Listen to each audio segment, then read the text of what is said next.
السلام علیکم ورحمۃ اللہ وبرکاتہ۔ الحمد للہ رب العالمین والصلاة والسلام علی نبینا محمد وعلی آلہ وصحبہ اجمعین۔ الحمد للہ، قرآن مجید کا ایک اور حلقہ آج ہم نے تراویح میں سنا ہے۔ اس سلسلے کی چند آیات یا چند موضوعات جن کو آپ کے سامنے میں رکھنے جا رہا ہوں، ان میں سے ایک موضوع گزشتہ دن یعنی کل کی قرأت سے لے رہا ہوں، بڑی ہی اہم بات ہے۔ فرمایا اللہ تبارک تعالیٰ نے سورہ نساء آیت نمبر 80 پر 2 میں، سورہ نساء آیت نمبر 80 پر 2 اللہ تبارک تعالیٰ نے ارشاد فرمایا، افلا يتدبرون القرآن ولو كان من عند غیر اللہ لوجدوا فيه اختلافا كثيرا۔ اللہ تبارک تعالیٰ امت مسلمہ کو بلکہ پوری انسانیت کو جھنجھوڑ کر فرما رہا ہے، افلا يتدبرون القرآن، کہ یہ لوگ قرآن مجید کے اوپر غور و فکر نہیں کرتے؟ جیسا کہ بتایا جاتا ہے قرآن مجید کو 3 طریقے سے پڑھا جاتا ہے۔ قرآن مجید کو کبھی یاد کرنے کے لیے جلدی میں پڑھ لیا جاتا ہے، کبھی تجوید کے پورے قواعد کا خیال کرتے ہوئے قرآن مجید کو اپنی آواز سے مزین کیا جاتا ہے۔ تیسرا طریقہ قرآن مجید کو پڑھنے کا غور و فکر کا طریقہ ہے، اسی کی طرف اللہ تبارک تعالیٰ اشارہ فرما رہا ہے۔ جتنا کچھ غور و فکر کے ساتھ پڑھیں گے اتنے معانی آپ کے سامنے کھلتے چلے جائیں گے، اور جیسے ہی معانی آپ کے سامنے کھلتے چلے جائیں گے آپ کے اندر عمل کا جذبہ پیدا ہوگا۔ قرآن مجید کی حقیقت اور اللہ تبارک تعالیٰ کے اوامر اور نواہی کی حقیقت کھل کر آپ کے سامنے آ جائے گی،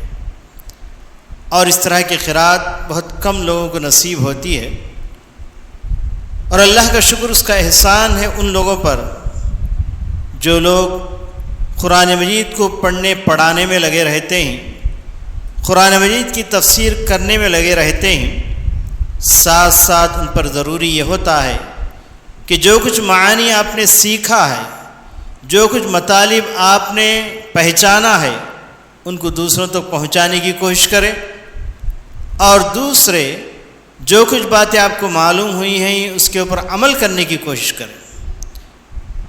تو یہ 2 کام اگر انسان اس قرأت کے ساتھ کرتا ہے تو الحمدللہ وہ بہت ہی کامیاب انسان ہے۔ تو بہر صورت آج امت اس بات کی محتاج ہے کہ قرآن مجید کے اوپر غور و فکر کرے۔ تو کئی باتیں جہاں پر واضح ہو کر آتی ہیں، وہاں پر ایک بات اللہ تعالیٰ نے اس آیت کے اندر اشارہ کیا ہے، وَلَوْ كَانَ مِنْ عِنْدِ اللَّهِ مِنْ عِنْدِ غَيْرِ اللَّهِ لَوَجَدُوا فِيهِ اخْتِلَافًا كَثِيرًا۔ اگر یہ کتاب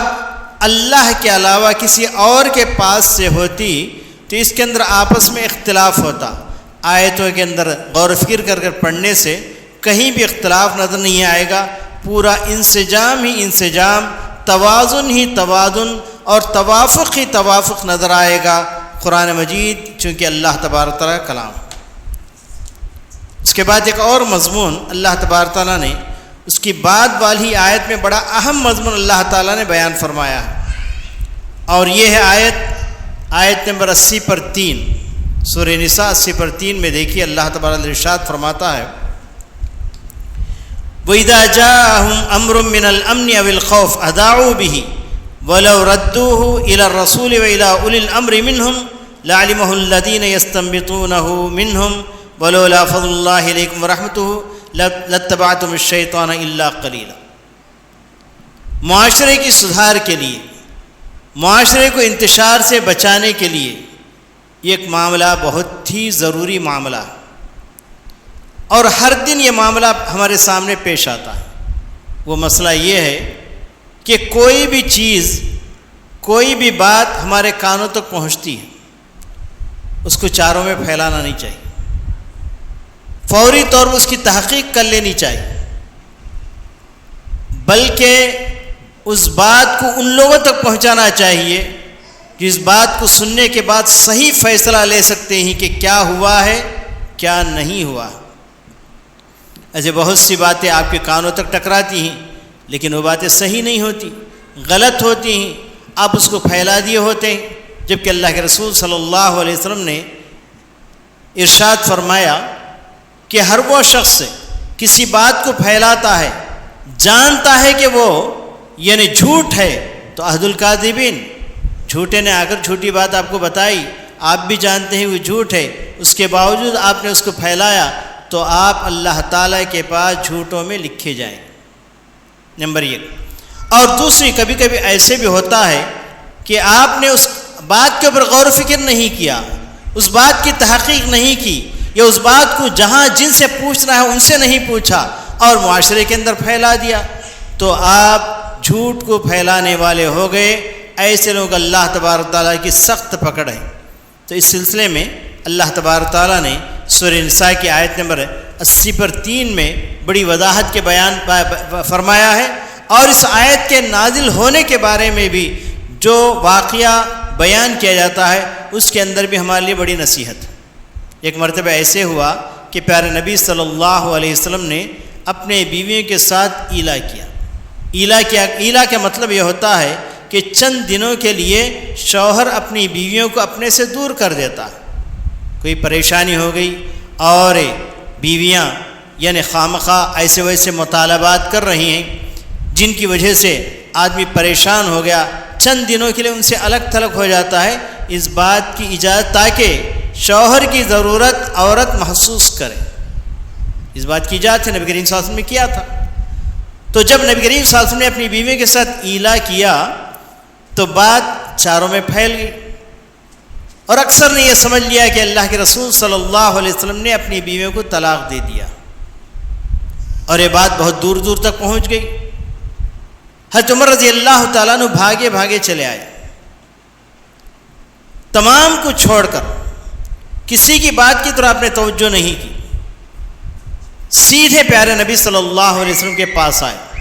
اور ہر ایک شخص ڈر رہا تھا پیارے نبی صلی اللہ علیہ وسلم سے پوچھنے سے کہ آپ نے اپنی بیویوں کو طلاق دے دیا۔ تو یہاں تک کہ نبی کریم صلی اللہ علیہ وسلم کی بیویاں بھی یہی سمجھنے لگی شاید نبی کریم صلی اللہ علیہ وسلم نے ہم کو طلاق دے دیا، اور ہر ایک ڈر رہے تھے کہ پیارے نبی صلی اللہ علیہ وسلم سے یہ سوال کرے۔ لیکن حضرت عمر رضی اللہ تعالیٰ عنہ آئے اور نبی کریم صلی اللہ علیہ وسلم کے پاس گئے اور جا کر پوچھا، یا رسول اللہ کیا آپ نے اپنی بیویوں کو طلاق دے دی ہے؟ تو کہا کہ نہیں۔ تو حضرت عمر رضی اللہ تعالیٰ عنہ فوراً باہر آئے اور مسجد نبوی کے دروازے میں کھڑے ہوئے، علل اعلان سب کے سامنے اعلان کر دیا کہ اللہ کے رسول صلی اللہ علیہ وسلم نے اپنے بیویوں کو طلاق نہیں دی ہے۔ سبحان اللہ، بات واضح ہو گئی۔ ایک بڑا جو ہنگامہ ہونے والا تھا، ایک بڑا جو انتشار پھیلنے والا تھا، اور یہ کہ غم کے اندر یہ پوری کی پوری امت یعنی ڈوب گئی تھی، ایسے میں حضرت عمر رضی اللہ تعالیٰ نے بات کو پوچھ کر یعنی امت کو بچا لیا، انتشار سے بچا لیا۔ تو اسی بات کو اللہ تبارک اسی وقت یہ آیت نازل ہوئی، جیسا کہ احادیث میں آیا ہے، فرمایا وَإِذَا جَاءَهُمْ أَمْرٌ مِّنَ الْأَمْنِ وَالْخَوْفِ، جب ان کے پاس کوئی ایسا معاملہ آ جائے جو امن کا معاملہ ہو یا خوف دلانے والا معاملہ ہو، اذاعوا بھی اس کو لوگوں میں پھیلا دیتے ہیں۔ فرمایا اللہ تعالیٰ نے وَلَوْ رُدُّوهُ إِلَى الرَّسُولِ، اگر اس معاملے کو اللہ کے رسول کے پاس لے جاتے، اور وَإِلَى أُولِي الْأَمْرِ مِنْهُمْ، یا ان میں سے جو معاملے کو سمجھنے والے ہیں، اولو الامر ہیں، بڑے لوگ ہیں، ان کے پاس لے جاتے، یا علماء کرام ان کے پاس لے جاتے، لَعَلِمَهُ الَّذِينَ يَسْتَنبِطُونَهُ مِنْهُمْ، تو ان میں سے جو لوگ اس معاملے کو صحیح ڈگر پر لگا سکتے ہیں، اس سے صحیح مسئلہ استنباط کر سکتے ہیں، وہ لوگ استنباط کر کے بتائیں گے کہ یہ کیا ہوا ہے اور اس کی حقیقت کیا ہے۔ اس وقت صحیح بات لوگوں کے اندر پھیلے گی۔ چنانچہ جو بھی بات کانوں کو ٹکراتی ہے لوگوں میں پھیلانا نہیں چاہیے، بلکہ اس کو دبا کے رکھنا چاہیے اس وقت جب تک کہ اس کی تحقیق نہ ہو جاتی، اس سے متعلقین لوگوں تک بات نہ پہنچ جاتی اور اس معاملے کو لے کر علماء اس کا کوئی فیصلہ نہیں لے لیتے، اس وقت اس بات کو پھیلانا چاہیے۔ بڑا اہم مسئلہ ہے، یہ روزانہ معاشرے کے اندر پیش آتا رہتا ہے۔ اب چلیے اس کے بعد ایک اور مضمون، آیت نمبر 115 دیکھیے، سورہ نساء کی آیت نمبر 15 کے اندر اللہ تبارک و تعالیٰ ایک اور اہم موضوع کو اللہ تبارک و تعالیٰ نے چھیڑا ہے اور بتایا ہے۔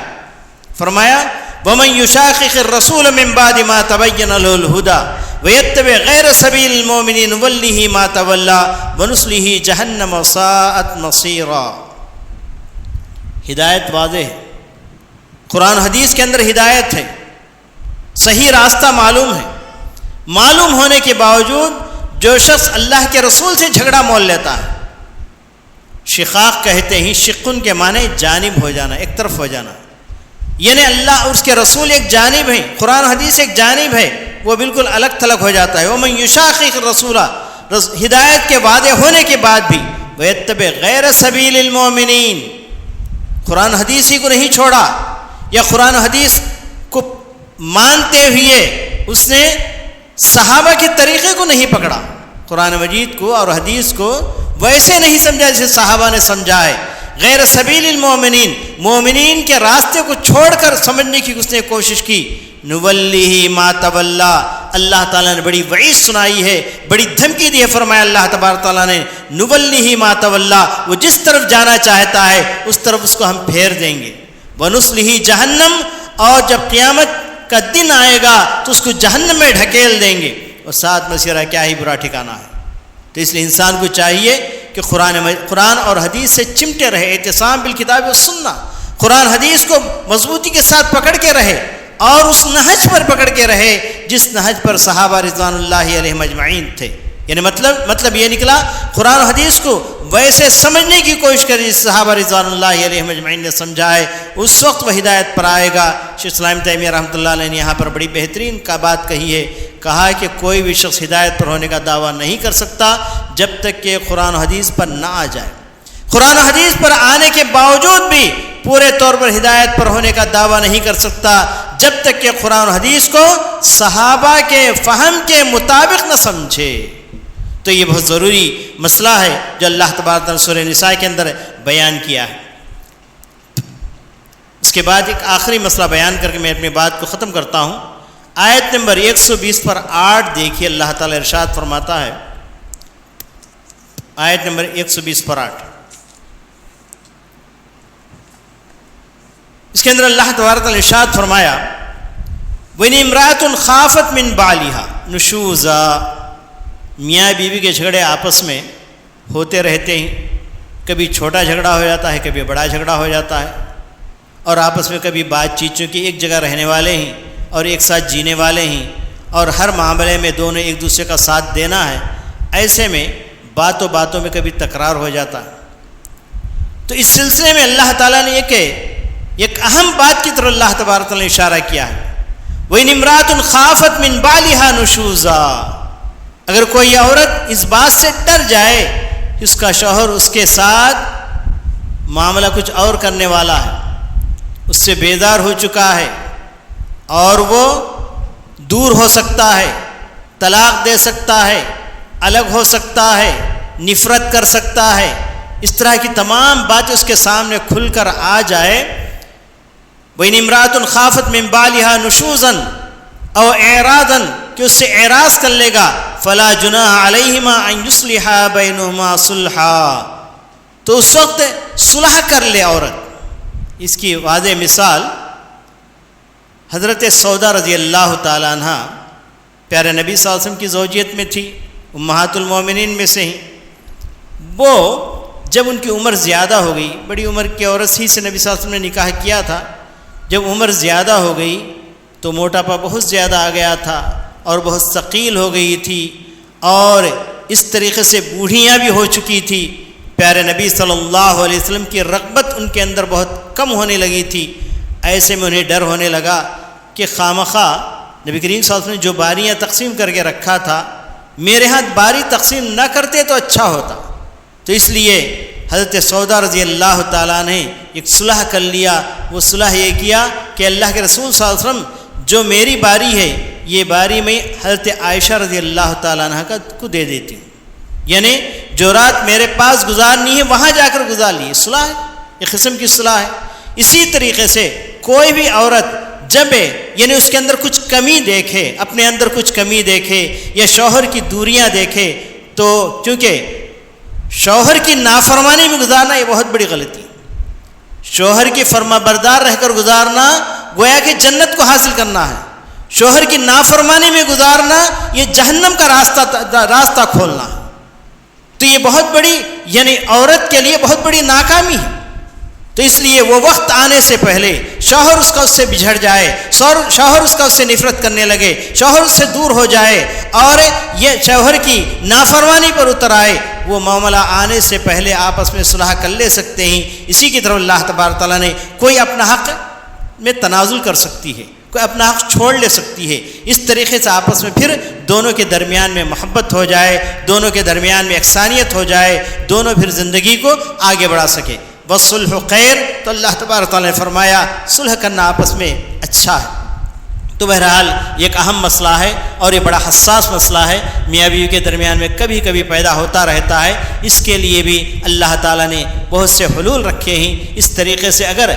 بڑی تفصیل سے اس مسئلے پر بحث کی جائے یا بڑی تفصیل سے قرآن مجید ہی کے اندر اس مسئلے کو پڑھا جائے تو بہت سے حقائق ہمارے سامنے آتے ہیں. چونکہ وقت نہیں ہے اس پر میں اپنی بات کو ختم کرتا ہوں. اللہ تبارک تعالیٰ سے دعا کرتا ہوں کہ اللہ تبارک تعالیٰ ان مسائل کی جو اللہ تبارک تعالیٰ نے آسمانوں سے اتارا انسانیت کی بھلائی کے لیے، ان مسائل کو اللہ تعالیٰ سمجھنے کی ہمیں توفیق عطا فرمائے، بلکہ ہم کو سمجھنا ہی نہیں بلکہ ساری دنیا والوں کو سمجھانے کی توفیق عطا فرمائے. ربنا تقبل منا انک انت السمیع العلیم وتب علینا انک انت التواب الرحیم وآخر دعوانا الحمد للہ رب العالمین.